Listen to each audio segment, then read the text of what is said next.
The sun had barely risen when the smoke first began to rise over the Montana plains. A golden haze bathed the landscape, catching on the tall grass that swayed gently in the morning breeze, deceiving anyone who might have thought this was a day like any other. But the world had already shifted into something cruel and unforgiving. A small Cheyenne settlement, nestled by a river bend and surrounded by forest on one side and open land on the other, lay in ruin. Fires still crackled in the remains of hide tents and wooden lodges, sending coils of black smoke spiraling into the brightening sky. The ground was stained with blood, trampled under the boots of attackers who had long since vanished. The air was thick with the copper scent of death. Amidst the wreckage, among the torn bodies of brave warriors, terrified mothers, and silenced children, lay a young woman, motionless, broken, but not dead. Her name was Anika Greyhawk, and though she seemed lifeless, a fragile breath still lingered in her lungs. Her eyes, swollen shut, hid the storm that raged beneath. Her body, battered and bruised, bore a wound so horrific it was a miracle she lived at all. Her scalp had been torn from her skull, a savage act meant not only to kill but to humiliate and erase. But Anika had survived. Against every odd, she had survived. She didn't remember the precise moment she fell. She remembered screaming. She remembered grabbing her younger cousin and shoving her beneath a collapsed canoe, screaming for her to stay silent. She remembered running into the arms of her mother, and then gunfire, flames, chaos. Then they had caught her. Men with dead eyes and blood on their hands. They weren't soldiers, not really. Elias would later call them lost men, deserters and drunkards who had long traded their loyalty for coin and cruelty. They had struck her hard, slamming the butt of a rifle into her temple. She went down, dazed but conscious enough to feel it when they began to scalp her. The pain, searing, bone deep, nearly tore her spirit from her body. But something in her refused to leave. As the first tufts of her black hair were ripped away, as blood poured down her face, Anika did the only thing her terrified mind could comprehend as she played dead. She stopped screaming. She slowed her breathing. She surrendered her body to the ground and tried to go numb. It was the oldest trick in nature. To become prey so lifeless, the predator no longer found sport in it, and somehow, miraculously, they left her. For 3 days she lay there, surrounded by rot and ruin. The sun rose and set, and still she did not move. Her body trembled with fever, the wound on her scalp weeping pus and blood. She couldn't cry. She couldn't scream. Her voice had fled long ago, somewhere in the choking smoke and the brutal silence that followed. Flies landed on her face. Ants crawled over her skin. Buzzards circled, unsure whether she still belonged to the living. Her lips cracked, her tongue swollen with thirst, but she dared not reach for the water skin near a dead warrior's hand. Any motion could bring them back. The days blurred together, stitched only by hunger, agony, and a stubborn will to survive. In the quiet moments, her mind whispered stories her grandmother used to tell her, of warrior women who rose from death to protect their people, of spirits who wore scars like armor. Anika wanted to believe she was one of them. But the pain told her otherwise. She wasn't strong. She wasn't a warrior. She was just a girl, broken and abandoned. On the third morning, just as the sun pierced through the fog with its pale blade of light, she heard something different. Hoofbeats. They were slow and deliberate, not like the thundering charge of an attack. Someone was approaching. Her heart thudded so loudly in her chest, she feared it might betray her. She pressed her cheek into the cold, blood-soaked ground and forced herself to remain still. A shadow loomed over her, then a second. The sound of dismounting. A low voice murmuring in a language she couldn't place at first. Not Cheyenne, but not fully English either. Then came silence. Long, thoughtful silence. Elias Crowe was a tracker by trade, a man who moved through the wilderness like smoke through trees. Half Shoshone, half white, and trusted by neither, he had carved out a life of solitude and purpose. Hired to track the raiders responsible for a string of brutal attacks, he had followed their trail of devastation for days. When he came upon the Cheyenne village, he expected to find only ashes. What he didn't expect was the girl. Something had caught his eye. A twitch maybe, or the faintest flutter of breath. He crouched beside her and looked closer. Her face was caked in blood, her body still. But her lips moved barely. A prayer. A plea. "You're not dead," he said quietly, not to startle her, but to affirm what he already knew. Her eyes opened a sliver, dark, haunted but burning. She didn't speak. She couldn't. But she didn't have to. Elias had seen that look before, in men who had crawled back from war, in women who had survived worse than death. That fire was unmistakable. She had the spirit of someone who had been broken, but not destroyed. He reached for his canteen and gently pressed it to her lips. Her cracked tongue touched the cool water and trembled. "You held on," he said, more to himself than her. "You did what they didn't expect." She tried to speak, but her throat failed her. Tears welled up, not from weakness, but from release. "It's over now," Elias murmured. "You're safe." But even as he said it, he knew that wasn't entirely true. Safety was a long way off. Healing even farther. And justice, well, justice was a blood trail they'd have to follow together. Still, in that moment, as he wrapped her fragile body in his heavy coat and lifted her onto his horse, he knew one thing with certainty: she wasn't just a survivor. She was something far more rare. She was a warrior waiting to rise. Elias Crowe rode for miles with the half-conscious girl cradled in his arms, her body swaying gently with each step of the horse, but never resisting, never protesting. She had no strength left to do either. The sky above shifted slowly from gold to blue, the wind cutting sharper as they climbed into the foothills, where Elias had made his temporary camp, a hidden refuge nestled beneath overhanging rock and thick pine cover. There, in the quiet hollow far from the shattered village, Elias laid her down on a blanket near a fire already beginning to crackle, warming the cool air that threatened to seep deeper into her bones. She made no sound, but her chest rose in slow, shallow breaths, a sign that whatever kept her clinging to life was still working deep within her soul. Elias worked methodically, his large hands surprisingly gentle as he removed the blood-soaked rags from her head and began to cleanse the raw wound on her scalp with boiled water and crushed willow bark. The injury was horrific. The skin had been torn so violently. Parts of her skull were still visible beneath the dried blood, and yet she did not scream or even flinch. She only stared at the rock wall behind him, her eyes unfocused but flickering with some distant awareness. Elias had seen men broken by lesser wounds. He had witnessed soldiers beg for death over injuries that didn't come close to hers. But this girl, barely more than a woman, was still holding on. That haunted him more than her silence. She should have been dead, and yet something in her had refused to surrender. Days passed slowly, measured not by the sun but by the improvements in her breathing, the clarity in her gaze, and the slow return of strength in her limbs. She could not speak for several days, her voice too ragged and dry, but when she finally whispered her name, Anika Greyhawk, Elias gave a slight nod, the name clicking into place like a missing piece of a puzzle. He remembered hearing it from a Cheyenne elder once, years ago, spoken with pride. A girl with strong hands and an even stronger heart. She was the daughter of a tribal healer and a horseman, both now gone in the flames of the raid. But Elias didn't press her for details. He knew the wound was not just in her scalp but deeper, in her memories, in her spirit. Healing would take more than herbs and poultices. It would take time and a reason to keep going.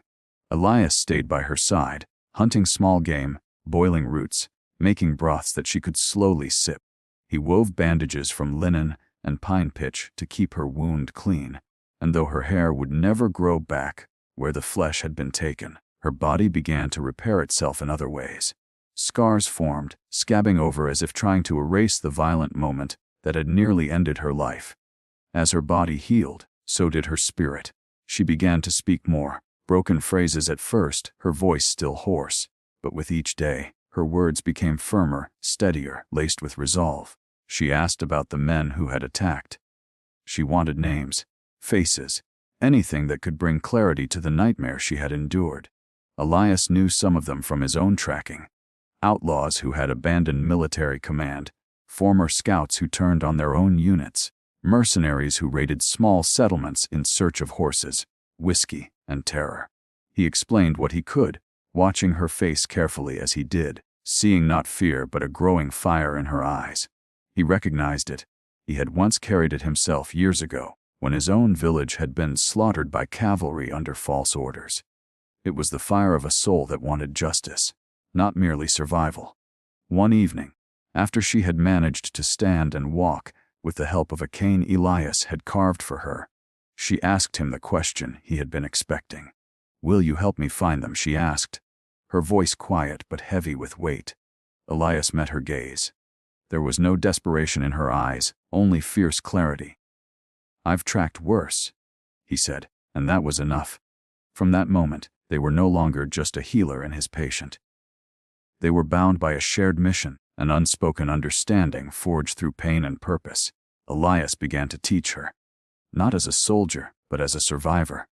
He showed her how to move silently through brush, how to read tracks and interpret signs. A broken twig, a smudged footprint, a disturbed nest. He taught her how to hold a knife properly, how to balance her weight when crouching, and how to listen. Not with ears alone, but with the whole body. Anika learned quickly. Her limbs were still weak, her balance off at times, but her mind was sharp. She absorbed everything Elias offered her like the dry earth drinking rain. She didn't speak of revenge, but the determination in her every movement spoke louder than any vow. She no longer flinched at her reflection, no longer turned away from the raw truth of her injuries. Her bandages became a badge. Her silence became strength. In Elias's presence, she allowed herself to be vulnerable, but outside the cave, she wore the look of a warrior, silent, sharp, and alert. In the evenings they sat by the fire, sometimes speaking, sometimes silent. He shared fragments of his past, his mother's teachings, the betrayal of the army, the loss of his tribe. She listened, her eyes heavy with understanding. There was a bond forming between them, one that neither dared define. It wasn't love in the romantic sense, not yet, but it was something sacred, a recognition of two broken souls refusing to stay broken. As the days turned to weeks, Elias knew the time was nearing. Anika's strength had returned. Her limbs no longer trembled when she stood. Her wound had scabbed over, leaving a jagged scar that stretched across the crown of her skull. It was a cruel reminder, but one she no longer hid from. She tied a leather band across her head now, both to shield it from the sun and to announce to the world that she had lived through the worst and was ready to walk forward. Her eyes, once glassy and hollow, now burned with purpose. Elias had seen warriors rise before, but never like this. Anika was not born a fighter. She had been made one, forged in blood and silence and days of playing dead in a field of corpses.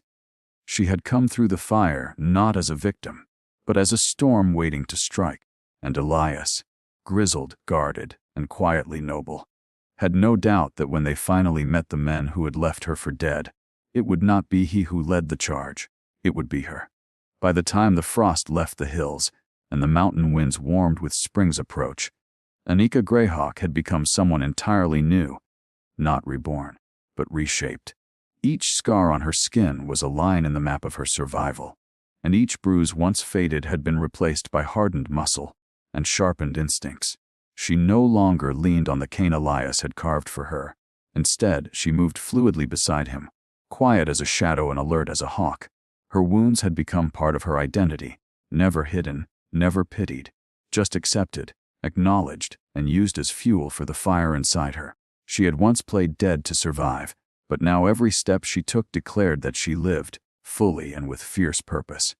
Together, she and Elias traveled along old smuggler routes, crossed cold streams, and traced the forgotten trails of the deserters who had destroyed her village. Each place they passed through whispered of violence, discarded bullets, charred remnants of wagons, stories left behind by broken families too afraid to look back. And with each sign they uncovered, Anika's resolve deepened. She spoke little, conserving her words as a warrior conserves strength. Elias observed her with a kind of guarded awe. He had trained men before, militia scouts, and drifters looking to learn the land. But Anika was different. She never asked twice, never faltered, and never once shrank from a lesson, no matter how harsh. She wasn't driven by vengeance in the way others might have been. What burned in her was not rage, it was justice. Not the kind handed down by law, but the kind earned with steel, grit, and silence. They stopped briefly in a small Dakota settlement on the edge of the Badlands, where Elias bartered for supplies and Anika listened for whispers. The locals spoke of a gang camped along the Missouri River, men with no name, but recognizable by their violence. A hunter claimed they had raided a miner's camp only a week before, leaving behind scorched wagons and missing horses. Another spoke of a girl taken, but never seen again. The descriptions matched the ones Elias had pieced together over months of pursuit. Men once under Colonel Harwood's command, who had vanished during the final year of the war, only to resurface as ghosts terrorizing the frontier. Slade Moreland. Fitch. Names etched into Elias's memory like notches on a rifle.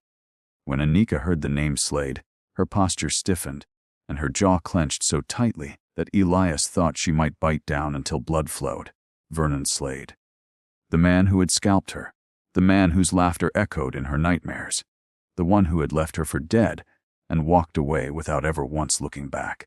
Now, for the first time, he was within reach. That night, Anika sharpened her knife by firelight. She didn't ask what would happen if they found him. She already knew. This wasn't about revenge. It was about ending a cycle of violence he had carved into the land with fire and cruelty. Their journey to the river took 2 days. The terrain grew rougher, the sky darker with each mile. They traveled by moonlight, using the terrain to shield their movements. Elias took the lead, but more and more, he found himself deferring to Anika. Her eyes spotted movement before his, her ear caught distant voices before he could. She was no longer learning, she was becoming. On the third night, they saw the glow of campfires flickering through the trees below a rocky rise. Smoke rose steadily, and rough laughter echoed faintly over the water. Elias crouched behind a boulder and scanned the scene. There were at least 7 men visible, drinking, laughing, playing cards around a central fire. Horses were tied off nearby, saddlebags heavy with stolen goods. But Anika wasn't looking at the fire. Her eyes locked onto the man leaning against a log, his rifle resting on his knee and a crooked scar running down his cheek like a mark of shame. Slade. Even in the half-light, she knew it was him. She felt it like a sickness in her blood, a primal recognition that needed no confirmation. She touched the leather band tied across her head, the one that covered the scar he had given her, and inhaled deeply. She didn't tremble. She didn't speak. She only looked at Elias and nodded once. The attack came just before dawn. Elias used a stolen horse to spook the outer perimeter, while Anika slipped through the trees like smoke. One by one, they struck silent, fast, and without hesitation. A sentry disappeared into the night with a knife in his throat. Another fell to an arrow that struck just below his collarbone. Chaos erupted in the camp as the outlaws scrambled for weapons, but they were disoriented, drunk, and unprepared. In the confusion, Anika found Slade again, just as he had once found her. He turned, recognizing her instantly, though disbelief flickered in his eyes like dying fire. "You," he hissed, staggering backward. "You were dead." She stepped toward him, calm and silent, her blade in her hand, and her scar lit by the orange flames of the burning camp. "No," she said, her voice like iron dragged across stone. "I played dead. You should have made sure." He raised his rifle, but too slow. Her knife sliced across his forearm, forcing him to drop it with a howl. They fought briefly, but Anika was faster, more focused, and without fear. She wasn't fueled by hate. She was focused by purpose. With a final twist of her blade, Slade fell to the ground, groaning, reaching toward the very earth he had tried to bury her in. She stood over him, breath steady, hand unwavering. Elias arrived a moment later, dragging another outlaw by the collar. But he stopped when he saw her. There was nothing he needed to say. The firelight caught the edges of her scar as she looked down at the man who had once thought her nothing more than another nameless girl. Just another victim. She could have killed him, but she didn't. Instead, she turned her back and walked away, leaving him to the flames, to the wilderness, to the justice of the earth itself. When morning came, the outlaws were gone, some dead, some scattered, none whole. Anika sat by the river, washing her hands in the cold water. Her reflection stared back at her, no longer broken, no longer haunted, just scarred and strong. Elias joined her in silence, sitting on the bank beside her, not as a savior, but as a witness. She didn't speak. She didn't need to. Her silence now was no longer that of pain, but of peace. She had survived scalping, she had survived abandonment, and she had faced her nightmare without becoming one. She was no longer the girl left for dead in a field of blood. She was a warrior, and the world would never forget her. The days after the raid passed like fading embers in a fire Anika no longer feared. The camp where the outlaws once boasted drank and killed now lay in silence, blanketed in the smoke of justice long overdue. Anika Greyhawk and Elias Crowe didn't stay to revel in their victory. There was nothing to celebrate, only a breath of completion, a sense that a circle had finally closed. Slade and his men were gone, and with them, the weight that had sat like stone in Anika's chest since the day her scalp was taken. But what lingered now wasn't relief. It was a quiet reckoning. The kind that comes not when a fight ends, but when you survive long enough to ask what kind of person you've become. They moved north, avoiding towns and military posts, and made camp in the highlands where snowmelt sang through the streams and elk passed like spirits between trees. Elias watched her closely, not with concern, but with respect. He had seen people unravel after victory, hollowed out once vengeance was done, but not her. Anika remained solid, not unscarred, but unshaken. She spent her mornings walking through the forest, listening to the wind and reading the signs of animals. At night, she sharpened her blade, not because she planned to kill again, but because it reminded her that she had a choice now. The knife no longer symbolized survival. It represented control. Elias, too, was changing. He had spent years wandering between the edges of other people's lives, taking jobs that pulled him away from connection, always chasing trails but never resting long enough to matter. But with Anika, there was a different rhythm. One born not of duty, but of shared understanding. She didn't need saving. She never had. What she needed was someone who saw her not as broken, but as becoming. And Elias, who had once vowed never to care again, found himself drawn to the fire in her spirit and the silence in her strength. He began to share more about the people he had lost, about the time he had walked away from both his tribes, disillusioned and angry. Anika listened the way a healer listens, without interruption, without judgment, holding space for his pain as he had once held space for hers. Their connection was not fast or dramatic, but steady, like water smoothing stone. Love, if it came, would come quietly and honestly, born not from desperation, but from the shared knowledge of what it meant to survive when survival should have been impossible. Eventually, they returned to what remained of Anika's village. It was no longer just ash and bones. The earth had begun to reclaim the wounds. Grass pushing through charred earth, birds nesting in the beams of collapsed lodges. Some of the younger women and elders who had been away when the massacre happened had begun rebuilding on the northern ridge, forming a new circle of life from what had been destroyed.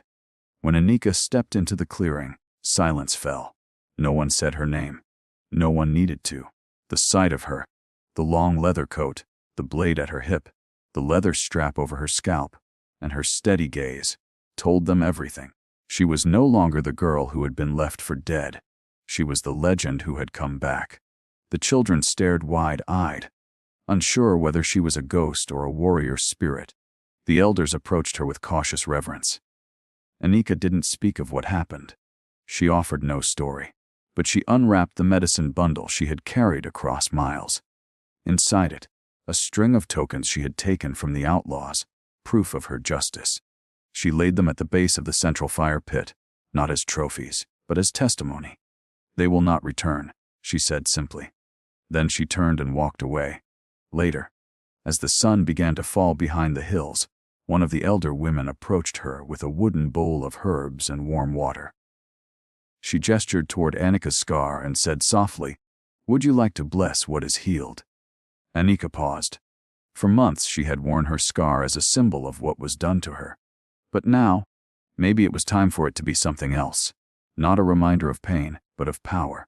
She nodded, and the woman dipped a cloth into the water and gently pressed it to her scalp, whispering prayers to the ancestors. For the first time, Anika closed her eyes and let herself feel not pain but peace. That night they lit the fires again, not for mourning but for renewal. Songs were sung, stories were shared, and for the first time since her world was ripped apart, Anika smiled without weight behind her eyes. She sat beside Elias, her hand resting on her knee, not his. She didn't need to be held. But when he brushed her hand with his, she didn't pull away. In the weeks that followed, she remained in the village, not to belong to it, but to support its regrowth. She taught the younger women how to track and hunt. She showed them how to read the land, how to fight, how to trust their instincts. She told them, "You are never weak for surviving." And they listened. Anika had become more than a survivor. She had become a symbol, one not built on myth, but on living truth. When a white merchant passed through the plains weeks later, speaking of a ghost girl who had come back from the dead to avenge her people, Elias chuckled softly. "Not a ghost," he said to the man. "Just a woman who didn't die when she was supposed to." Eventually the wind began to call again, and Anika knew it was time to move. She wasn't meant to stay in one place forever. There were other roads, other lost souls, other broken places in the world. So she packed lightly, strapped her blade to her back, and mounted a painted Mustang gifted by the village chief. Elias rode beside her, as he always had. Not in front, not behind, but beside. They didn't speak as they rode away from the reborn village. There was nothing more to say. The world stretched out before them, wide, wild, and waiting. And wherever they rode, Anika Greyhawk would no longer be just a name carried on the wind. She would be a story, a survivor turned warrior, a spirit reborn in blood, silence, and fire. A woman no longer hunted, but hunting fate itself,